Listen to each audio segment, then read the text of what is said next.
He left her after the accident and immediately married his mistress, but the ex came to the wedding and left with a smile. Subscribe to the channel and write in the comments from where you watch this video.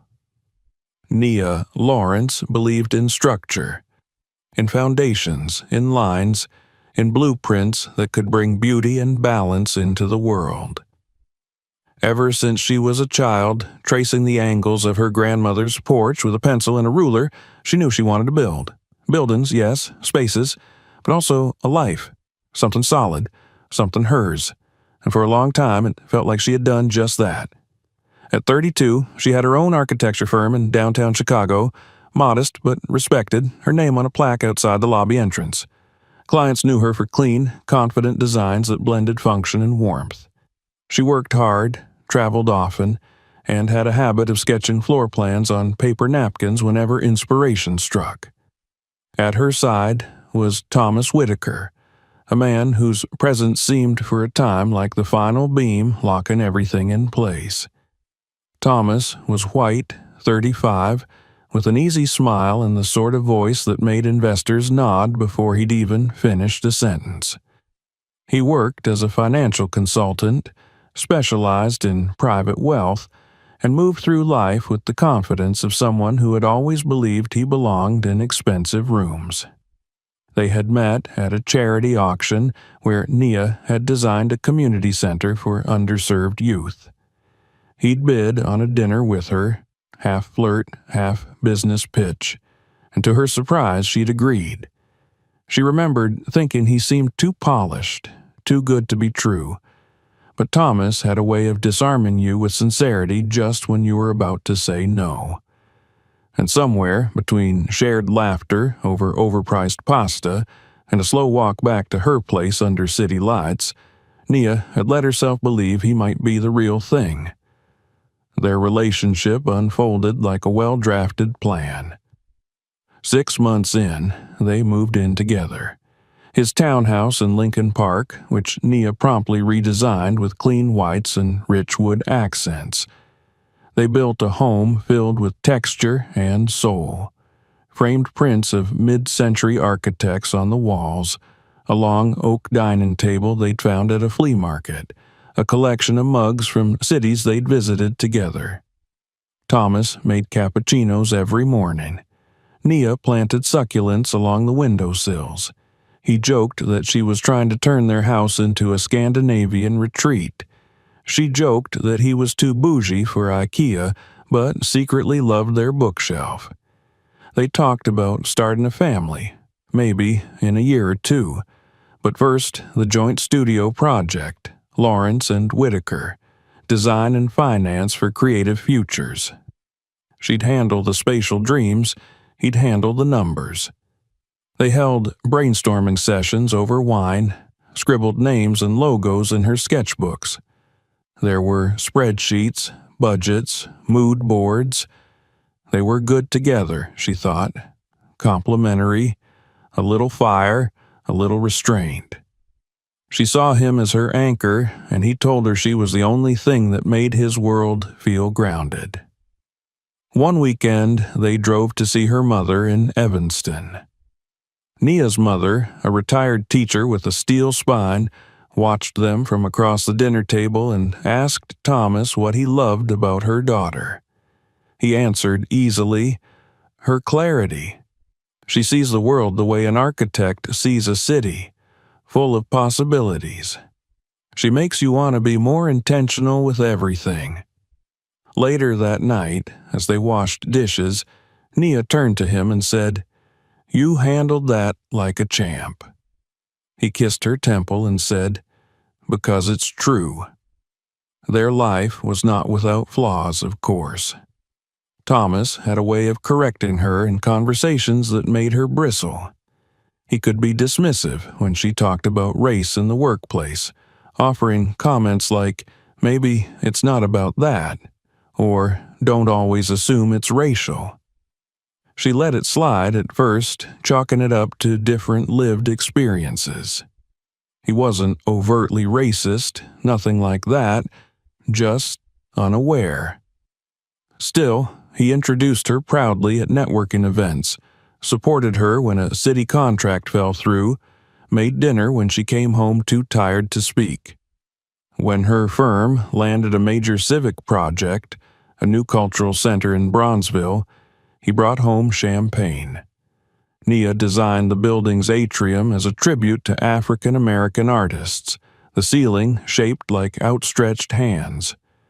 She poured her heart into that structure, worked long hours, even skipped vacations. Thomas called her my genius, bragged to friends that he was dating the next Maya Lin.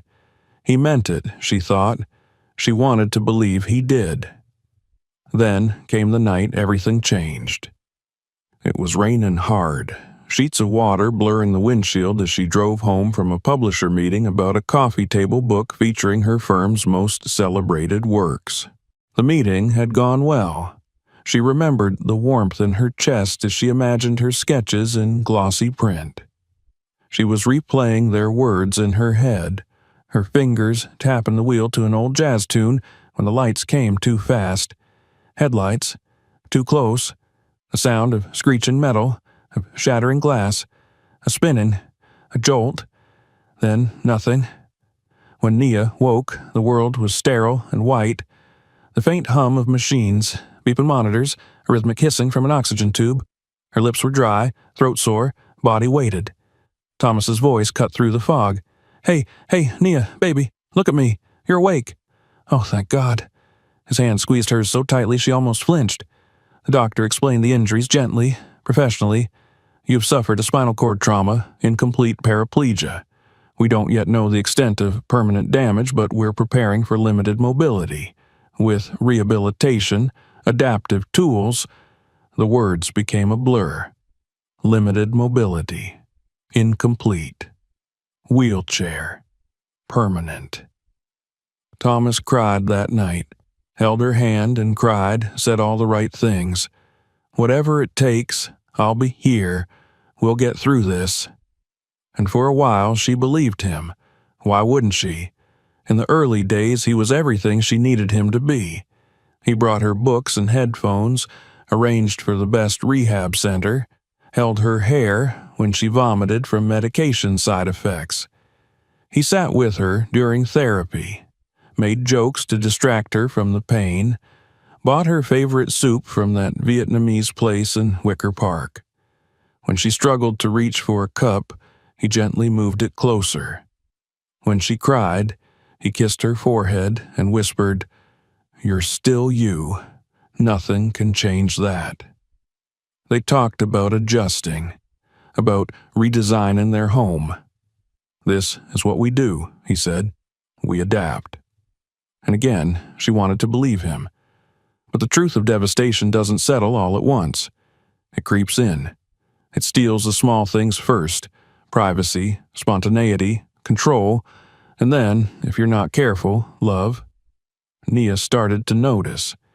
He stopped staying overnight, stopped bringing food. He began arriving late, checking his phone more often, stepping into the hallway to take calls. "It's just work," he said, "complicated client stuff." When she asked if they could revisit plans for the studio, he grew distant. "Let's just focus on getting you better." He installed ramps, widened doorways. A contractor came to move her workspace downstairs.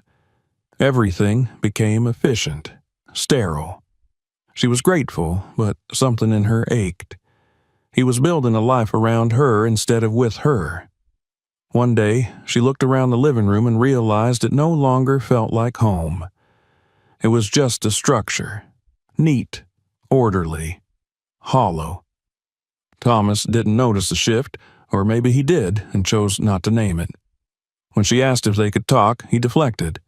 "Later, okay? I'm swamped." When she reached for his hand, he pulled away. Not cruelly, just tired. The fracture was slow, but undeniable. He was slipping, and no matter how she tried to hold on, his hand was already halfway out the door. It was a Tuesday when he told her. The sky was clear. He stood by the window, arms crossed, voice neutral. "I can't do this anymore," he said. "I'm sorry. I need to move on." She didn't scream, didn't cry. She only asked, "Is there someone else?" A pause, then, "Yes." Her body didn't flinch. She just nodded, accepted it like she'd accepted everything else. 2 months later, a white envelope arrived in the mail. Embossed lettering, elegant, expensive paper. "Mr. and Mrs. Thomas Whitaker request the pleasure of your company." The date of the wedding was 3 weeks away. Nia held the invitation in her lap for a long time, staring at her name on the envelope. She didn't tear it up. She didn't cry. She simply smiled, just slightly, because by then she had already started drawing again. The envelope remained on her dresser for days, unopened yet impossible to ignore. Each time Nia wheeled past it, she felt its presence like a splinter under the skin, small but capable of festering. She hadn't told anyone about it. Not Mary, her caregiver, not her mother, not even her closest friend, Jenna. It wasn't shame that kept her silent. It was something colder, more calculating. A part of her needed to let the weight of the moment settle without commentary, without pity. The man she had loved, the man who had once mapped out baby names with her on Saturday mornings, had not only replaced her, but was now inviting her to applaud his decision. The days following the invitation unfolded in sluggish waves. She went through the motions of physical therapy with mechanical precision, allowing her body to bend, twist, and strain under the direction of trainers who spoke to her like a project they weren't sure they could finish. She answered their questions. She smiled when expected, but inside she was coiled tightly. Something had shifted. Not quite anger, at least not yet, but a taut, persistent clarity. Mary noticed. The older woman, with her calm voice and capable hands, had become more than just a professional presence in the house. She moved like someone who had lived long enough to understand unspoken grief, and Nia appreciated the way she never forced optimism on her. She would help her dress, assist with transfers, prepare lunch, and never once try to cheer her up. Still, Mary was observant. And that week, she began pausing longer in doorways, lingering at the end of their sessions, as if waiting for Nia to crack the silence. It was during one of their quiet lunches that Mary finally asked, without looking up from the bowl of soup she was stirring, "You've been quieter than usual, Nia. Something happened?" Nia could have brushed it off. She could have lied, but instead she said simply, "I got invited to Thomas's wedding." Mary didn't speak for a moment. Then she set the spoon down gently, the faint clink of metal on ceramic the only sound in the room. "You going?" "I don't know," Nia said. "I haven't decided." Mary's brow furrowed slightly. "Seems cruel, the timing." Nia let out a soft laugh, dry, without amusement. "Cruelty requires intention. Thomas doesn't think that way. He thinks in cost-benefit equations." Mary looked at her then. "You deserve better than this." Nia nodded. "I know." But that was the thing, wasn't it? Knowing was different from feeling, and feeling was different from healing. The next few weeks passed with deceptive normalcy. Nia attended her appointments. She answered emails from her firm, although she delegated most of the work to her junior architects. She began to sleep better. She even read, finally finishing the book that had collected dust on her nightstand since the hospital. But a numbness hovered behind it all, like a film she couldn't quite wipe from her eyes. Then came the suggestion from her physical therapist, Sophia, a no-nonsense woman in her 40s with a buzz cut and a sleeve tattoo of constellations winding down her arm.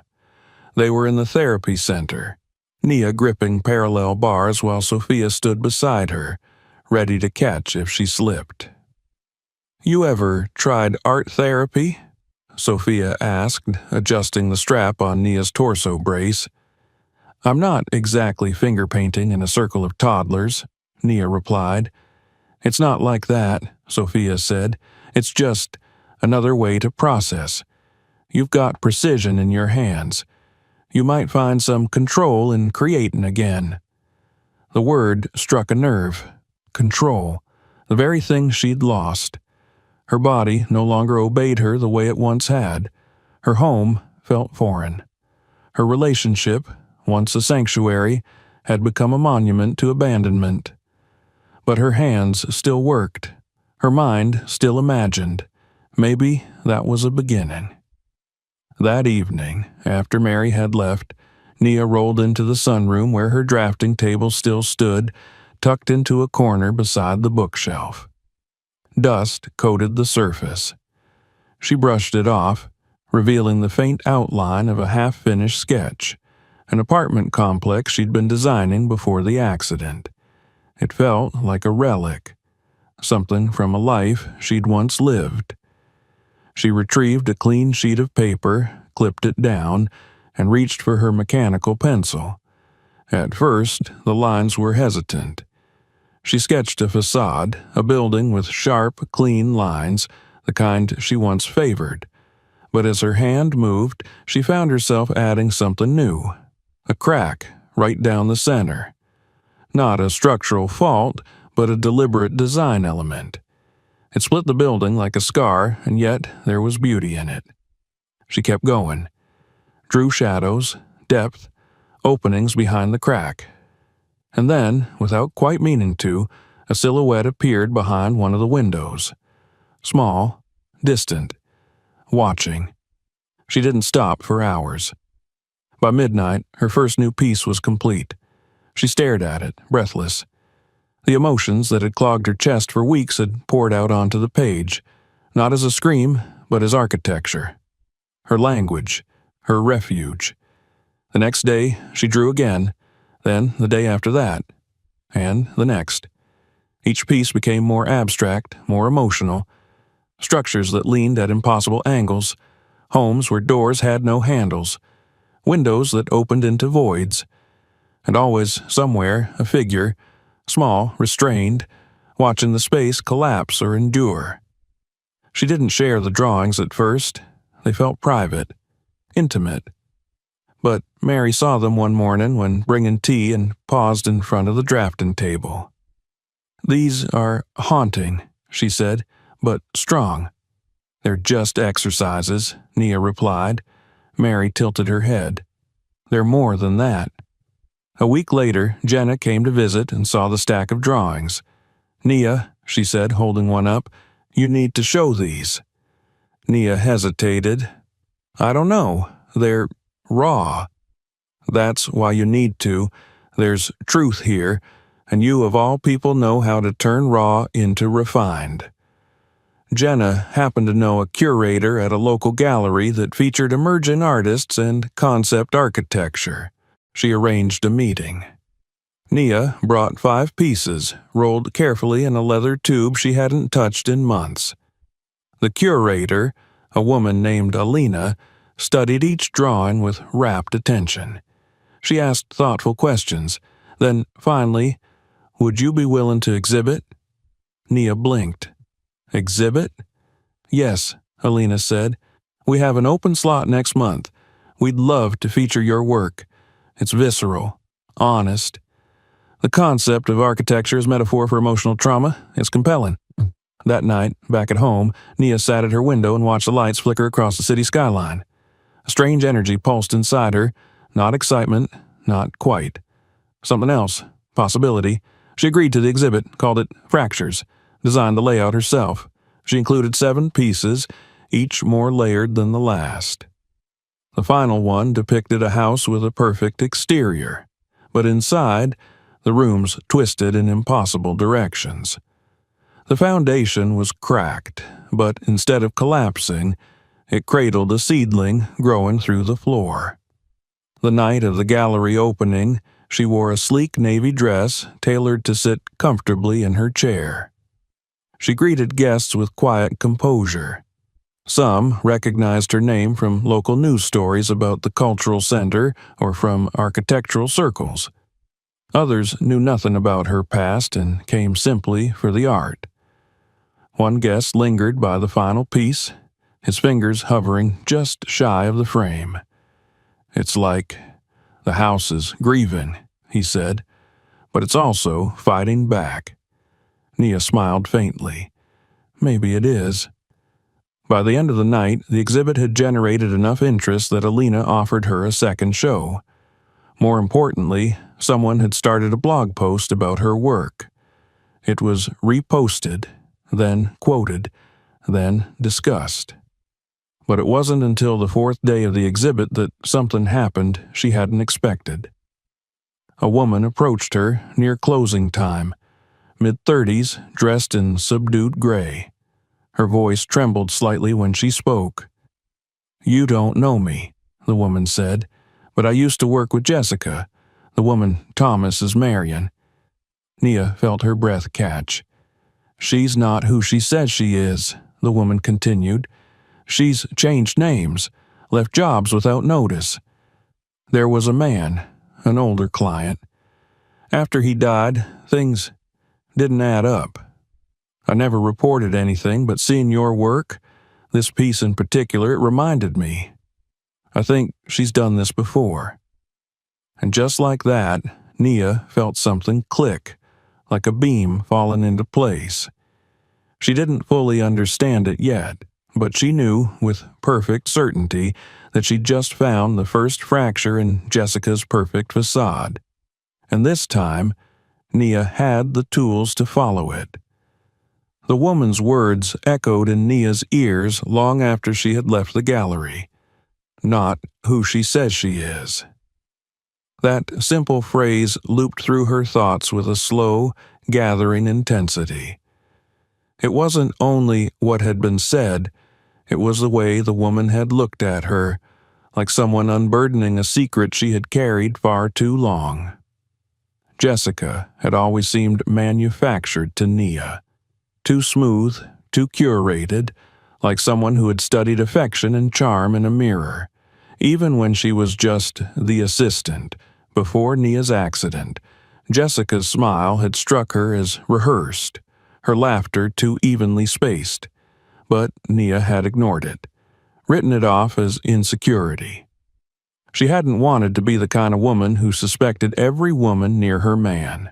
Now, she wasn't sure if that had been maturity or blindness. Back home, she wheeled herself into her office and pulled up her laptop. The hum of the machine filled the quiet room and the faint smell of oil pastel still lingered from her afternoon drawing. On the screen, she opened a blank search bar. The cursor blinked like a dare. Jessica Langford. Jessica L. Langford. Jessica Whitaker. Nothing unusual. A few tagged engagement photos on social media, her in a white dress, leaning into Thomas with her hand on his chest, smiling at the camera with serene precision. Nia stared at the image for a long moment, dissecting it. Jessica's smile hadn't changed, but now it looked less pleasant, more predatory. She expanded the search. Jessica Langford plus former employers. Jessica Langford plus obituary. Jessica Langford plus fraud. Still nothing. If there was something in her past, it had been scrubbed clean. But what if the name wasn't real? Nia leaned back, her eyes narrowing. People changed names all the time, especially when they had something to hide. She thought again of what the woman at the gallery had said about someone dying, about things not adding up. That wasn't casual gossip. It had been a confession. She returned to the email she had received earlier from the same woman who had identified herself only as Camille. No last name, no phone number. Just a brief message sent through the gallery website's contact form. "What I told you earlier is true. If you want to know more, reply with a safe email." Below that, a separate address with a cryptic string of numbers. Nia stared at it for a while, then opened a new account using an alias she had once joked about with Thomas when they were trying to order takeout anonymously for fun, Naomi L. Ward. The memory made her stomach twist, but she ignored it and sent a reply. Subject, ready to listen. The message was simple. I believe you. Please tell me what you know. She hit send. The reply came the next morning. Camille wrote carefully, cautiously. She had worked at a small private firm that provided estate planning services for elderly clients. Jessica, then calling herself Kara Milner, had been hired as an administrative assistant. But over the course of 8 months, she became unusually close with a wealthy widower named David Emmons, who had no close family. Camille remembered how Kara began taking over personal errands, attending medical appointments, and even helping Emmons with financial paperwork. When he passed, Camille wrote, there were whispers. His new will left everything to her. The staff was shocked, but she had the papers. He had been of sound mind, legally. There was nothing anyone could do. Nia sat still, rereading the message over and over. Camille continued. Within a week, Kara resigned, moved out of town. The company couldn't prove anything. There were no irregularities in the documents. But it was strange, too fast, too complete. When I saw Jessica's picture in your exhibit's online catalog, I knew it was her. The eyes, the posture. She's changed her hair, her voice. But it's her. That night, Nia barely slept.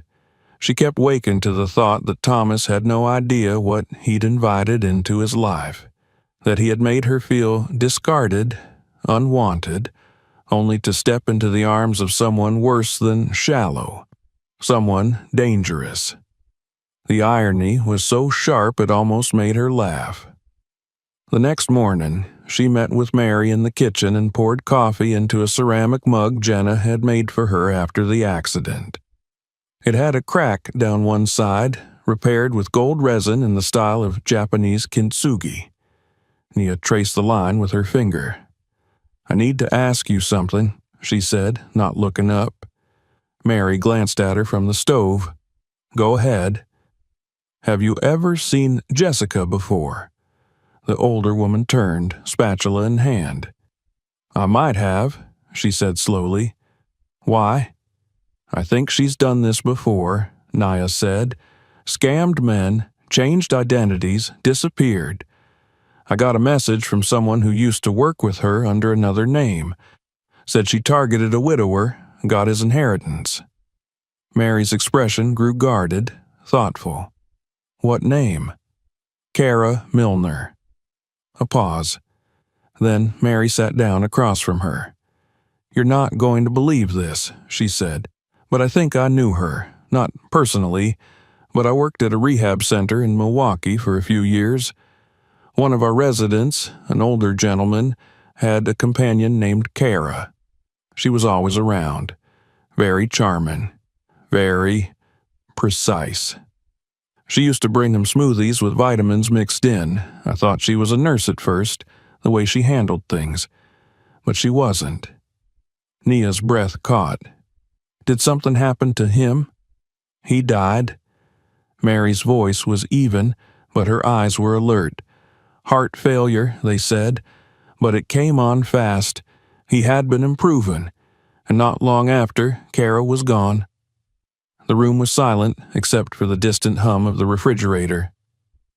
I need to find out who she really is, Nia said finally. Mary nodded. You need help. Together, they created a list. Camille, the Milwaukee clinic, old news stories, any paper trail. They printed what little they had and began making calls. Some leads went nowhere. Some people didn't want to talk, but a few remembered something. Patterns emerged. A woman matching Jessica's build, voice, or charm had appeared in several places, always near vulnerable men with assets, always under different names. Kara Milner, Elise Harmon, and now Jessica Langford. What started as suspicion turned into structure. A shape began to form in Nia's mind, like tracing blueprints through fog. And then came the moment that solidified her next move. She was reviewing an old newspaper clipping online, an article about an investigation into elder fraud that had never gone to court, when her phone buzzed. A message from the gallery. An art blogger had written a feature on her exhibit. It had gone semi-viral. Dozens of comments speculated about the meaning of the pieces, about whether they were metaphor or memoir. One user wrote, "The masked figure reminds me of someone I knew. She always smiled the same way." Another, "Is it just me, or is this character based on a real person? Feels too specific to be fiction." The speculation didn't upset Nia. In fact, it gave her an idea. A structure. She couldn't expose Jessica through courts. There was no proof, no charges, no confession, just whispers.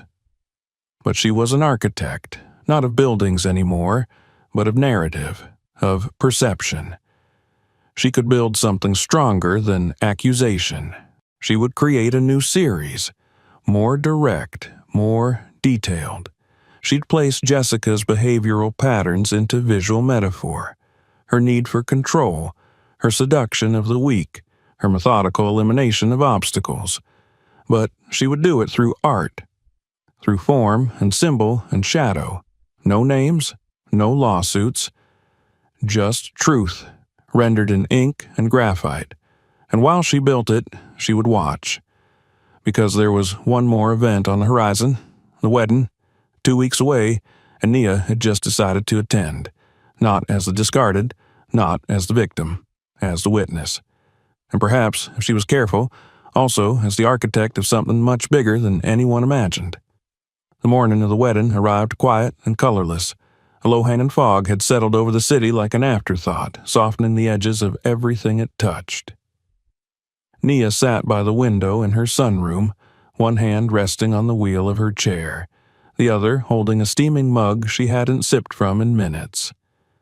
Outside, the trees swayed gently in the early light, their branches trembling with the promise of rain. She hadn't slept much. Her dreams had been restless mosaics of faces, rooms without exits, doors that wouldn't open. Yet she felt alert, clear-headed. The decision to attend had not come easily, but it had come with certainty. She had spent the last week preparing, not just physically but strategically.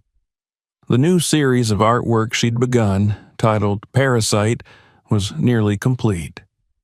9 pieces in total, each a layered depiction of elegant structures corrupted from within. In one, a stately mansion was riddled with thin, black veins that ran through its marble like infection. In another, a sleek, modernist home dissolved at its foundation, revealing a dense web of roots coiling around safes, contracts, and a man's silhouette seated blindfolded at the dining table. The centerpiece was a towering high-rise, its windows reflecting different versions of the same woman, blonde, brunette, redhead, all smiling with identical, practiced grace. None of the pieces named anyone, but they didn't have to. The details were too precise to be coincidence. Nia knew that anyone who had ever encountered Jessica for more than a passing moment would recognize her in the angular curve of a cheek, in the way the shadow around her figure always bent inward, devouring. These drawings weren't accusations. They were blueprints. And they told a story more damning than any lawsuit could. Mary helped her dress. They had chosen the outfit together, methodically, the way one might plan for court or battle. The dress was dark green velvet, high-necked with long sleeves that ended in subtle points at her wrists, elegant but unflashy. Her hair was twisted into a low chignon. She wore minimal makeup, save for a line of eyeliner and a deep berry lip, strong, defined, precise. She looked in every way composed. The wedding was to be held at a sprawling estate outside the city, a venue favored by tech entrepreneurs and old-money families who wanted their ceremonies to exude both opulence and curated exclusivity. When the car pulled up to the front entrance, Nia stared at the building for a long moment. It was beautiful, undeniably. Red brick with arched windows and manicured gardens, but she saw more than the aesthetic. She saw lines, angles, flaws in proportion that a layperson would miss. She saw the bones beneath the facade. An usher in a crisp black suit greeted her with a momentary flicker of hesitation, but then recovered. "Miss Lawrence, right this way." She was led into the ceremony hall, past rows of chairs draped in cream satin, past floral arrangements that reeked of expense, and seated at the very back, just inside the threshold. Her position was not accidental. It was neither honored nor hidden. It was carefully, diplomatically neutral. The kind of placement someone would choose if they wanted to acknowledge her presence without encouraging it. The guests milled about in quiet murmurs, the soft clinking of glasses and perfume-laced air surrounding her like static. Nia sat still, observing. No one approached her directly, but a few cast sideways glances. One woman whispered something to her husband, and he frowned before shaking his head. Another man, a junior colleague of Thomas's, offered a tight, polite smile as he passed, then looked quickly away. And then she saw him. Thomas entered from a side corridor dressed in a tailored navy suit, his hair swept back with surgical precision. He looked good, healthy, successful, but there was a slight pallor to his complexion, and his eyes flicked nervously around the room. When he saw her, he froze for half a second, just enough to register surprise, maybe unease, before he smiled. A tight, professional smile, the kind you give a former colleague at a funeral. He did not approach. Then Jessica appeared. She floated into the room as though walking on breath.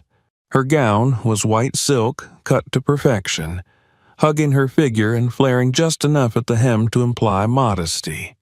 Her hair was styled in soft waves pinned with pearls. She moved like someone who had studied wedding footage, who had timed her steps to the swell of romantic violins. Every gesture was calibrated. The tilt of her head, the dimpled smile she gave to the photographer, the way she touched Thomas's arm with fingertips instead of hands. Nia's stomach turned, not with jealousy, not anymore, but with recognition. She had seen the performance before, in different forms. Practiced affection, the feigned humility. Jessica wasn't in love, Jessica was in character. As the ceremony began, Nia remained still. She listened to the vows, watched the way Thomas's voice cracked at the end, how Jessica dabbed her eye with a tissue she must have placed in her bouquet just for this purpose. The officiant pronounced them husband and wife, and the room erupted into applause. Nia did not clap. At the reception, which followed in a glass-walled conservatory filled with hanging lights and jazz quartet renditions of pop songs, Nia observed quietly from her table near the exit. She was not approached, though she was occasionally acknowledged with polite nods. She watched Jessica float from guest to guest, charming older men with earnest interest in their stories, laughing at jokes that weren't funny, slipping her arm into theirs as she guided them toward the bar. One man in particular stood out, an older gentleman with a cane, well-dressed and clearly wealthy. Jessica lingered near him longer than with anyone else. Nia watched as she leaned in, listening intently to the man's words, her hand grazing his forearm. She laughed, lightly touched his chest as if to steady herself. Then she gestured toward a young woman nearby, his assistant perhaps, and introduced herself. Within minutes, Jessica had invited the man to visit her and Thomas in the Hamptons over the summer. The assistant smiled tightly. The man beamed. It was the same pattern. Nia took a deep breath and turned her attention to her phone. Quietly, beneath the table, she scrolled through the photos she had taken of her Parasite series. She selected the one that most closely resembled what she was watching now. A woman in a flowing dress standing beside a bent, crumbling column, her hands resting delicately against its surface, even as the stone beneath her fingertips dissolved. She sent it to her private Instagram page, captioning it, "Not all ruin is visible." Within minutes, it began to receive likes, then shares, then comments, some from strangers, some from those who'd seen the earlier exhibit. One user asked, "Is this about her again?" Another replied, "It's always been about her." As the first dance began, Nia watched from the corner. Thomas held Jessica closely, his hand resting at the small of her back, her head on his chest. For a moment, they looked perfect. A painting, but Nia knew that paintings could lie, that facades could conceal, that foundations, no matter how gilded, could rot from the inside out. She left before dessert, slipped out through the side entrance with no one noticing. Mary was waiting by the car, the engine already running. As they drove away, Nia looked once more through the rear window. The estate loomed behind them, lit like a beacon, but in her mind's eye it had already begun to crack. Back at home, she didn't cry, didn't rage. Instead, she wheeled herself into her studio, turned on the lamp, and began a new sketch. This one was of a ballroom, elegant and bright. But beneath the floorboards, deep in the structure's underbelly, something pulsed. A dark shape, coiled and waiting, feeding. She titled it Reception, and then she kept drawing. The next morning, Nia awoke with the same clarity she had felt the night before, as if the wedding had peeled something away from her rather than adding more weight. It was not closure. She disliked the finality of that word, but it was understanding.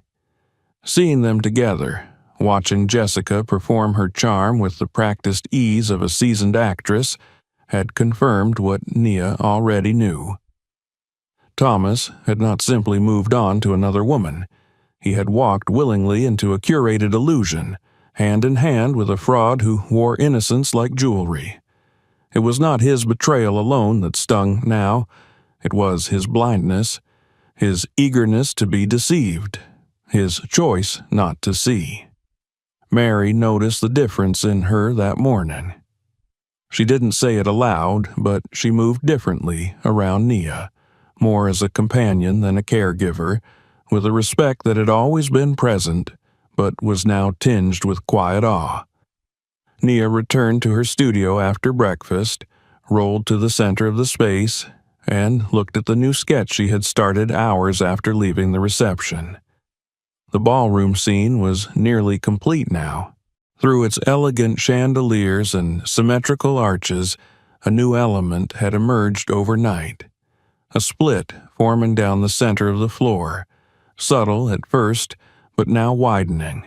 Cracks spidered through the tiles like veins under fragile skin. Beneath the surface, the faint shape of a face could be seen watching, mouth parted as if mid-laughter, but the eyes were hollow. She worked for hours that day, stopping only to stretch her shoulders or sip water. The lines came to her easily now, as if her hand remembered something her mind had only just caught up to. By mid-afternoon, she had added 2 new pieces to the Parasite series. One depicted a sprawling estate atop a hill, pristine and glowing, but the hill was hollow, propped up by matchsticks. In the background, a storm gathered. The other showed a woman sitting before a vanity, her face reflected in 5 different mirrors, each showing a different expression. Joy, sadness, innocence, seduction, and in one, nothing at all. only a blank void where a face should be. Word of her work continued to spread. The art blog that had first covered her exhibit had followed up with an article titled "The Architecture of Deception," which analyzed how Nia's new pieces seemed to build on her previous themes with even more pointed intention. Though the article never mentioned Thomas or Jessica by name, readers had begun speculating openly. The comments were filled with questions and theories. Who was the woman behind the mask? Had the artist suffered some personal betrayal? Was this art or vengeance, or both? Nia read the comments without flinching. She had always believed in precision, and her art had never been clearer. But the outside world was only just beginning to see what she had long known: that charm could be weaponized, that manipulation wore silk and pearls, and that predators didn't always lurk in the shadows. Sometimes they smiled in front of cameras. She received a message that afternoon from Alina, the gallery curator. "I've never seen anything like this," it read. "The buzz around your work is growing by the hour. Critics are saying your series is a breakthrough in narrative conceptualism. We need to talk about another show, something bigger, possibly national." Nia stared at the message for a long time before replying. "Yes, but I want to add one more piece, the final one." She began that night. This time she sketched not from imagination, but from memory. She drew the estate, the chairs, the lighting, the arch where Thomas and Jessica had stood. But then she stripped the details away layer by layer. The flowers decayed. The guests turned to silhouettes. The windows cracked. She drew the bride last, facing away, arms stretched wide, the train of her dress flowing behind her like a river of smoke. And around her feet, the beginnings of erosion, stone crumbling into ash. She named it Ceremony. 2 days later, the painting was shared by a prominent art account on social media. Within hours, it had over 70,000 likes. People were tagging friends, speculating again, drawing connections between the visual cues and earlier works. One user wrote, "This is the climax. She's exposing something real, and we're just now catching up." But there was one comment that stood out from the rest. It was brief, but unmistakable. "I know that woman," it said. "She did the same thing to someone I love." The account was anonymous, and the comment vanished within minutes. But Nia had already taken a screenshot. She forwarded it to Camille. Camille responded with a single sentence: "I think others are ready to speak." Nia felt the pulse of something new rise within her. This was no longer personal. It had never been just about her. Jessica, whoever she had been before, had moved through lives like a force of nature, extracting what she wanted, leaving only confusion behind. And no one had stopped her because she had chosen her victims well. Men who were vulnerable in the ways that didn't show. Men who had too much pride to admit they'd been conned. And women like Nia, who had been pushed aside before they could sound the alarm. That night, she received an unexpected call. The number was local, unlisted. She hesitated before answering. "Miss Lawrence?" The voice was male, quiet. "My name is Aaron Feldman. I'm a journalist for the Chicago Sentinel. I've been following your work." Nia didn't reply immediately. "I know it's unusual to reach out this way," he continued, "but I think I can help, and I think you can help me." He paused, waiting for her to speak. "I'm listening," she said. "I've been investigating financial manipulation cases involving elder clients. I came across your exhibit and something in your work struck me. The patterns, the symbolism. I started cross-referencing names connected to similar cases. I think your former fiancé's wife is involved in more than anyone realizes." Nia's heartbeat slowed. The room felt smaller. "I want to meet," he said. "Off the record. Just a conversation. I think we're chasing the same ghost." She agreed. They met the next afternoon in a quiet cafe tucked between two galleries in the River North district. Aaron was in his early 40s, with a lean frame, glasses, and the weary look of someone who had been digging for answers a long time. He had brought a file folder, thick with notes, photographs, and copies of documents.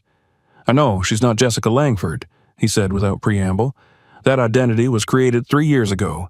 Before that, she was Kara Milner. Before that, Elise Harmon. And I've tracked at least one more, Sabrina DeWitt. Each name tied to a man who lost something after meeting her." He laid out photos on the table. Different hairstyles, different cities, different stories, but the same face. "Why haven't the police caught her?" Nia asked. "Because she never technically breaks the law," Aaron said. "She gains legal control through relationships, cosigns on bank accounts, power of attorney, revised wills, always with consent, sometimes notarized. And when the man dies, or she disappears, it all looks legitimate. She's brilliant, in a terrifying way." Nia stared at the images. "She's with someone else now," she said. "Even at her wedding, I saw her grooming the next mark." Aaron leaned forward. "I think your art could help expose her. People are talking. You've started something that can't be ignored." They spoke for an hour. When she left, Aaron promised to keep her updated. That night, Nia began preparing a public statement for her next exhibit, but not a press release, a letter, one that would accompany the final piece in Parasite, printed and framed beside it. She titled the letter "Blueprint of a Predator." It didn't name Jessica. It didn't describe any events in exact terms, but it told a story of a woman who moved silently through other people's lives, hollowing them out, then vanishing. It described how such people operated, how charm became camouflage, how damage could be done without violence, how truth could be revealed through shadow and form. The final paragraph read, "We often think of buildings as immovable things, but structures fall, foundations crack, and sometimes only when the walls collapse do we see what was hiding inside all along." The day the new exhibit opened, the gallery was packed. Nia arrived quietly through a back entrance. She wore a black suit tailored perfectly to her chair, her hair in the same precise knot she'd worn to the wedding. She made no speech. She let the work speak for itself. The Parasite series now spanned an entire room. People moved slowly through it, silent, studying. One woman, standing before ceremony, began to cry. A man turned to his partner and whispered, "It's her, I swear, it's her." A reporter snapped photos. A blogger took notes. Aaron Feldman stood near the far wall, watching the crowd. He met Nia's eyes and nodded once, and Nia sat quietly, still and composed, as the truth rippled outward from her drawings like cracks through marble, inevitable, unignorable, and already beginning to reshape the room. In the days following the opening of her second exhibit, Nia felt the air around her change. It wasn't just the sudden influx of attention or the gallery's calls about interview requests and feature spreads. It was something deeper, more elusive. A current had shifted. She had felt it in the room that night as people passed from piece to piece in silence, their faces solemn and drawn, their steps heavy with recognition. Some left without speaking. Others stood for long minutes before a single drawing. No one laughed. No one dismissed. It wasn't simply that her work was being seen. It was that it was being understood. And then, something else happened.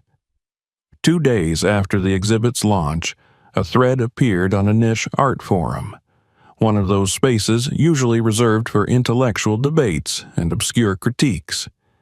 The user posted anonymously under the name Truth Takes Time and included images of Nia's pieces, captioning each with questions. Who is this figure supposed to represent? Does anyone recognize the symbolism in the floor plan layouts? Why does the artist repeat the motif of a woman with no face? The post ended with a final line. These are not abstractions, these are blueprints, and I think they're about someone real. Within hours, it had been shared across multiple platforms: Reddit, Twitter, art blogs, true crime subforums, book club pages. And then the speculation began. Some users recounted stories of distant relatives or old family friends who had fallen under the spell of women who bore a striking resemblance to the figure in Nia's work. Others claimed first-hand knowledge of financial abuse cases involving mysterious companions. None used Jessica's name, but patterns began to emerge. A cluster of similar reports from different regions, names changed, details blurred. But the narrative, the architecture of it, was the same. Nia watched the wave build with a strange, quiet detachment. She didn't respond. She didn't need to. Her work had already spoken, and now others were echoing it. The media took notice next. A prominent cultural podcast released an episode titled Art or Allegation, that analyzed the implications of using conceptual art as a means of exposure. The hosts debated the ethics, the risks, and the power of visual metaphor in cases where the legal system had failed to act. One guest, a retired criminal psychologist, suggested that art might be the only language some predators couldn't control, the only format where truth could be told without permission. But not all reactions were intellectual. One evening, as Nia returned home from a quiet dinner with Mary, she found an envelope wedged into her front door frame. No stamp, no return address. Inside was a photograph of her old townhouse, the one she had shared with Thomas. The image was recent. The caption, written in block letters across the bottom, read, "Some things should stay buried." Mary insisted on calling the police.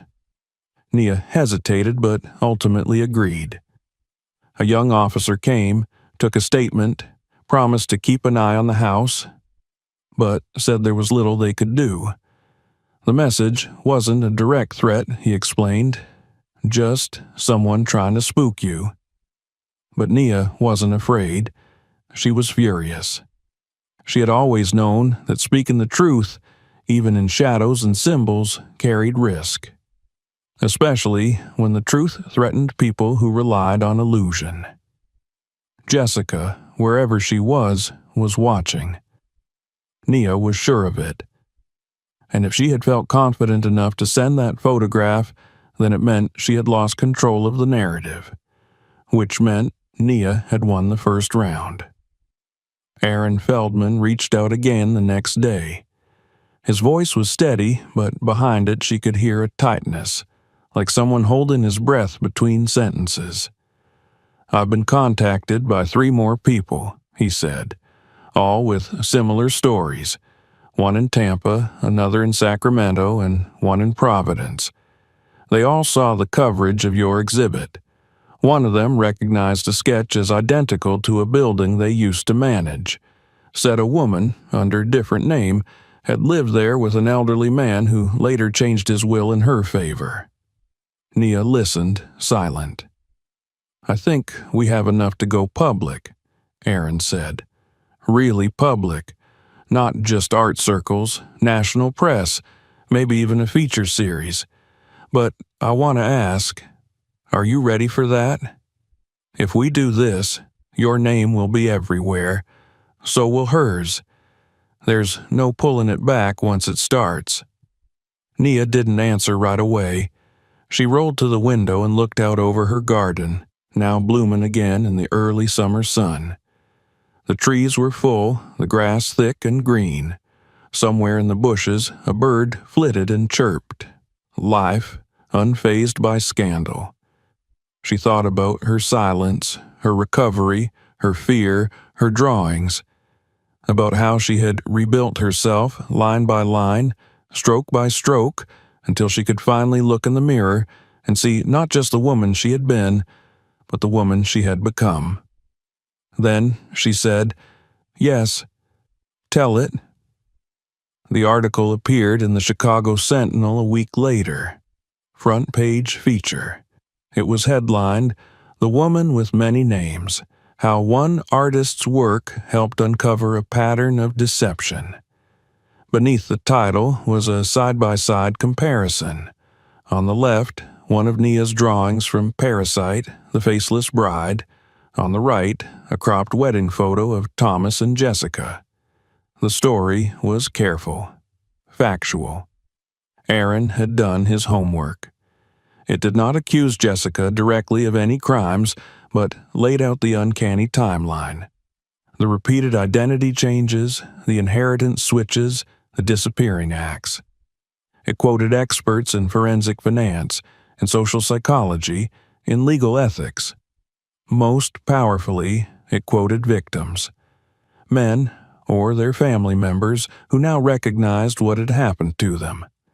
The article ended by citing Nia's exhibit as a catalyst for visibility, and quoted her letter from Blueprint of a Predator in full. The internet erupted. Jessica Langford's name trended for 2 days. So did Nia's. Someone dug up old social media posts from Jessica's earlier identities. Others combed through public marriage and death records. A few tabloids speculated wildly, painting Jessica as a Black Widow bride. Nia tried to ignore the noise, but even she couldn't avoid the headlines. One magazine called her the artist who dared to tell. Another labeled her the wheelchair whistleblower. She hated the sensationalism, but not the reach. Within a month, investigations were reopened in 3 states. One included a formal inquiry into the death of the Milwaukee patient Mary had remembered. Another centered around the Florida widower Camille had mentioned.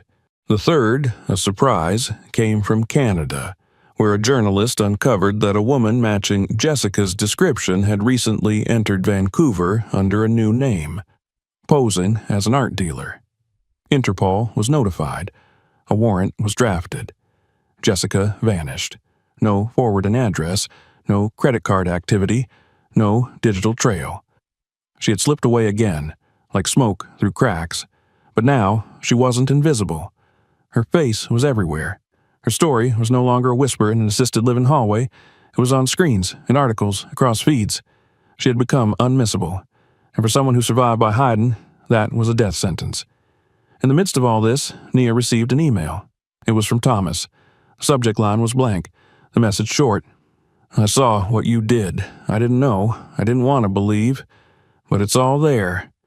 She was already planning to leave. She had secret accounts, a lease in Vancouver. "I found the paperwork after the article came out. You didn't just expose her. You saved me, even if I don't deserve it." Nia read it once, then again, then closed her laptop. She didn't respond. There was nothing left to say. She continued drawing. The final piece in Parasite had not yet been framed. She returned to it now, adding a new layer, the image of a mirror, shattered in 3 places. Behind it, not a face, but a blank canvas. And behind that canvas, a faint figure building something from scraps. Not revenge, not ruin, blueprints. Her next show would be different. No longer about the predator. It would be about what came after, about how a body, a mind, a soul could be redesigned, not to forget the damage, but to honor it, to shape it into something that held rather than broke. She would call it reconstruction, and it would not whisper, it would roar. Summer gave way to the edge of fall, and with it came the crisp light Nia had always loved. Shadows longer, contrast sharper, everything revealing itself more honestly. The trees in her backyard began to shift from deep green to amber, and the mornings arrived cool and bracing. It had been nearly 3 months since the Sentinel article had detonated into public view, sending ripples across the city and far beyond. Jessica Langford, or Kara Milner, or Elise Harmon, or Sabrina DeWitt, depending on which name you chose to believe, had become a ghost spoken of in firm voices and half-whispers, a woman hunted not only by journalists and police departments, but by the many who now saw her as a symbol of something deeper. The predator behind the veil, the shape beneath the silk. Nia no longer felt rage when she thought about her. What had once been fury, focused and raw, had calcified into something stronger. Resolution. Jessica had taken so much from so many, but she would not take Nia's center. Not her voice, not her work, not anymore. Parasite remained on display, extended indefinitely by the gallery at the public's request. Tour buses sometimes paused outside. Students took notes. A university in Michigan requested the collection for their fall seminar on visual rhetoric and ethics. Nia declined, but offered prints.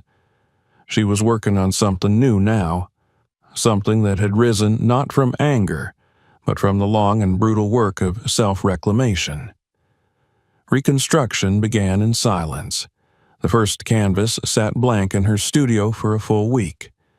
She would roll past it each morning, glance at it, and keep going. At first, she thought it was fear.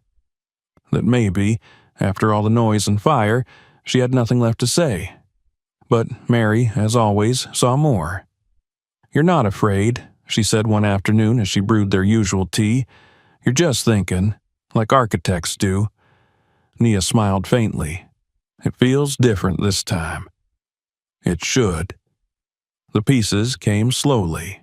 First, a sketch of a single beam standing upright in a collapsed structure. Then a cross-section of a home rebuilt with unfamiliar shapes, adapted for wheelchairs and wider doorways, but also filled with light. She drew again the faceless figure who had once haunted her earlier work, but now that figure held tools. A pencil, a hammer, a compass, no longer a parasite, a maker. This was not about Jessica anymore. It was about Nia. Her body was not what it once had been. The accident had changed more than her ability to walk. It had changed how she moved through the world, how people looked at her, how she was invited into rooms or left out of them. In the weeks following the article's publication, she had received dozens of requests for interviews. Some were respectful, others not. One journalist had asked bluntly, "Do you think your disability gave you this insight, this ability to expose deception?" As if trauma were a prerequisite for vision. Nia had declined that interview, but the question stayed with her. What had her injury taught her? What had being left taught her? What had she learned in the space after the fall?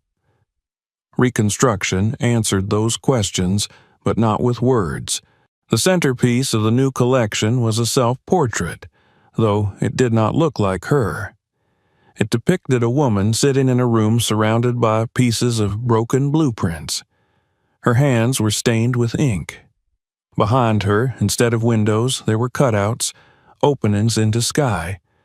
And through one of those openings a single hand reached in. Not to help, just to witness. The gallery's opening night for reconstruction was quieter than the last, less like a revelation and more like a communion. Alina had curated it with intention, allowing space between each piece, encouraging slow, thoughtful movement through the exhibit.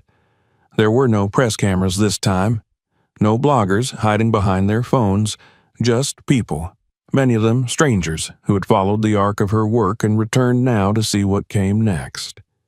Some wept openly. Some said nothing at all. A few stayed long after the closing hour, sitting in the quiet corners of the gallery as if unsure how to return to the outside world. Nia did not give a speech. She stood at the entrance beside Alina, nodding to those who approached, speaking softly when they did. Late in the evening, a woman in her 60s approached her, hesitating just enough that Nia recognized the flicker of nervousness. "I just wanted to say," the woman began, her voice trembling, "my sister was with a man once. He changed his will for a woman we'd never met. He died 2 months later. We couldn't prove anything, but your work, it gave me words I didn't have before." Nia took her hand gently. "You don't need words to know something was real." The woman nodded, pressing a tissue to her eyes before moving on.